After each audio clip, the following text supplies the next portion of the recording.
하나, 둘, 셋, 하나, 둘, 셋, 셋. 자, 시작하겠습니다. 제3시대 출애굽 시대 들어갑니다. 지난 시간까지 우리가 세운 뼈대 빠르게 복습하고 넘어갈게요. 인류 역사의 그 한 줄 위에 세 개의 점을 찍었죠. 예수님이 오심, 예수님이 다시 오심, 예수님이 세상을 창조하심. 이쪽이 구약, 이쪽이 신약. 그리고 구약의 10개의 뼈대 세웠고요. 뭐 출애굽과 광야 시대 묶어서 생각해도 되고 왕정 시대 통일 왕국 분열 왕국으로 나눠서 생각해도 된다고 했습니다. 이렇게 가르치시는 분들도 있다고 했어요, 분명.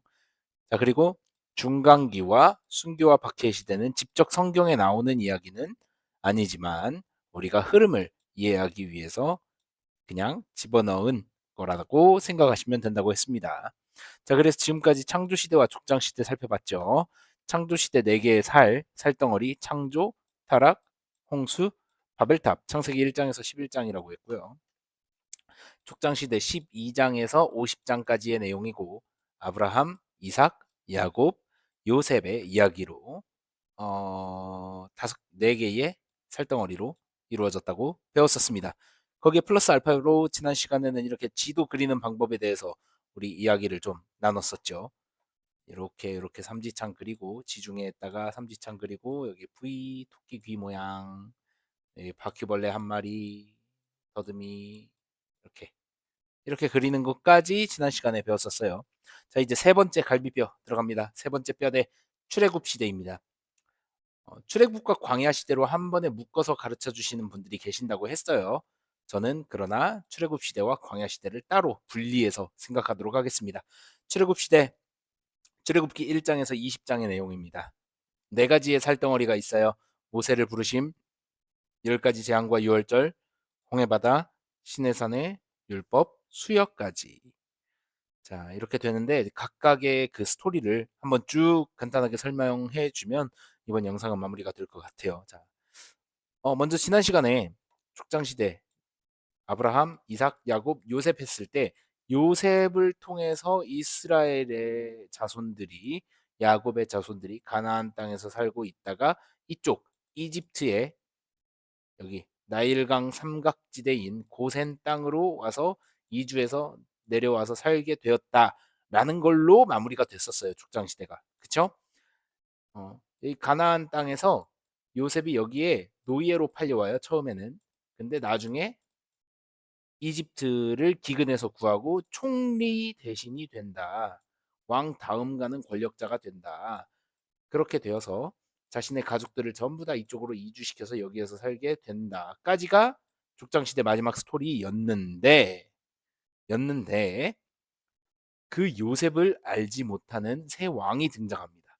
그래서 출애굽기의 첫 번째 살덩어리인 모세의 부르심에 대해서 한번 이야기를 나눠보도록 하겠습니다. 400년의 시간이 지나고 요셉을 알지 못하는 파라오가 등장을 해요. 이집트의 왕은 파라오예요. 성경에 바로라고 나오죠. 파라오입니다. 파라오. 이들이 이스라엘 백성들을 노예로 만들어서 고된 노동과 그리고 수가 너무 많아지니까 새로 태어난 아이들 중에 남자 아이들을 다 죽여라. 뭐 이렇게 명령을 내려요. 그런 명령을 내리는데 그때 살아남은 한 아이가 있었으니 그 아이가 바로 모세였다는 것입니다. 모세. 아기였던 모세가 이제 갈대 상자에 들어가서 나일강에 둥둥 띄워져요. 어, 그 찬양 중에 요게벳의 노래라는 그 찬양이 있거든요. 아기 모세를 갈대 상자에 넣어서 나일강에 띄우는 그 엄마의 마음을 담은 감동적인 노래. 작은 갈대 상자 물이 새지 않도록 그 역정과 그 찬양이 있어요. 한번 들어보세요. 예전에 그 찬양 들으면서 정말 눈물을 많이 흘렸던. 어쨌든 그 아기를 담은 갈대 상자가 이집트의 성으로 흘러 들어갑니다. 나일강에 띄운. 그래서 공주가 그거를 발견을 해요. 파라오의 딸 공주가 얘를 발견을 해가지고 얘를 입양해서 키워요. 그러니까 모세가 이집트의 왕자로 자라게 되는 거죠. 40세까지 왕궁에서 생활을 하다가 40세까지 왕궁에서 생활을 하다가 자기 민족을 죽이는 어떤 이집트인을 보고 분노를 참지 못해서 살인 사건을 저지릅니다. 그리고 이제 살인자가 되었으니까 범죄자가 된 거잖아요. 그래서 미디안 광야로 도망가게 되는 거예요. 거기에서 결혼도 하고 잘 살고 있는데 장인이죠. 이드로. 르우엘이라고도 합니다. 어, 이름이 두 개라고 생각하시면 돼요. 르우엘 혹은 이드로의 양을 치면서 또 40년을 보내요. 그렇게 몇 살이 됐겠어요? 그럼 이집트에서 왕자로 40년, 광야에서 르우엘의 양을 치며 이드로의 양을 치며 40년, 이제 80살일 거 아니에요. 그때 뭐를 발견하냐? 호렙산에서 불타는 떨기나무를 발견하고 여기에서 하나님의 음성을 듣게 됩니다. 하나님을 만나게 돼요. 뭐 어떤 명령을 받냐? 너 이집트로 돌아가. 돌아가서 내 백성들 이스라엘을 노예 생활에서부터 자유를 선포하고 그 땅에서 빠져나오게 해가지고 내가 약속한 젖과 꿀이 흐르는 가나안 땅으로 인도해 내라. 이게 바로 모세가 받은 명령입니다. 자, 그래서 이제 이게 여기까지가 이제 첫 번째 살덩어리의 이야기였어요. 첫 번째 살덩어리 모세를 부르심, 나일강에서 살아남은 이야기, 미디안 광야로 도주하게 된 이야기, 양치다고 양을 치면서 살아가는 이야기, 이제 뭐야 하나님을 호렙산의 떨기나무에서 만나게 된 이야기 이렇게 되는 거예요. 여기까지가 모세의 부르심에 대한 스토리 라인이었습니다. 자, 다음으로 이제 10가지 재앙과 6월절 두 번째 살덩어리 한번 들어가 보도록 할게요. 두 번째 살덩어리인데 그렇게 그 불타는 떨기나무에서 하나님을 만나고 다시 이집트로 돌아와요. 돌아와서 이제 이집트의 왕 파라오한테 뭐라고 외치냐? 나의 백성을 자유케 하라라고 명령을 내립니다. 그러나 파라오는 듣지도 않죠. 10번을 거절해요. 10번을. 야, 안 그럴 거야. 그러니까 매번 거절할 때마다 말을 안 들을 때마다 재앙이 이집트에 닥치게 되는 것입니다. 여기 지중해가 이렇게 있고 여기 나일강이 이렇게 내려오고 이스라엘 백성들이 여기 고센 지방에 살고 있었다고 했잖아요. 나일강 삼각주 지대 고센 땅에서 살게 되었는데 여기만 제외하고 이 지역을 하나님이 특별히 구분하셔가지고 여기에는 재앙이 안 내려지게 하고 이집트 전역에 이 재앙이 10가지 재앙이 내려지게 됩니다. 이렇게 아홉 번째 재앙까지 여기가 아홉 번째죠. 아홉 번째 재앙까지 내려지고 나서 이제 마지막 재앙이 있었는데 그것은 뭐냐? 모든 집에 첫 번째 난 것들이 다 죽는 장자의 죽음이 마지막 재앙이었어요. 그 재앙을 피하려면 어떻게 해야 되냐? 죽음을 막으려면 이 하나님이 방법을 알려주셨는데 어린 양을 잡아다가 이 뭐야 피를 문설주와 문지방에 바르면 죽음이 그 집을 넘어가게 되었다라고 해서 넘어가다 패스오버 6월절이라고 하게 되었습니다. 이것을 기념하는 절기가 바로 6월절이에요. 6월절. 지금도 유대인들은 이거를 지킵니다.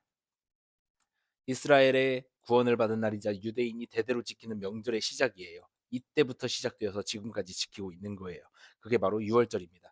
사실 이 6월절 사건은 우리 예수님이 우리를 위하여 피를 흘리고 돌아가셨기 때문에 그 피를 보고 믿는 자는 하나님의 재앙을 주의 진노를 면하리라. 내가 그 피를 6월절 그 양의 피를 볼 때에 내가 너를 넘어가리라. 그 찬송가 있잖아요. 우리 어, 바로 예수님의 십자가의 죽으심을 예표하는 사건이 바로 이 6월절의 어린 양의 사건이었던 거예요.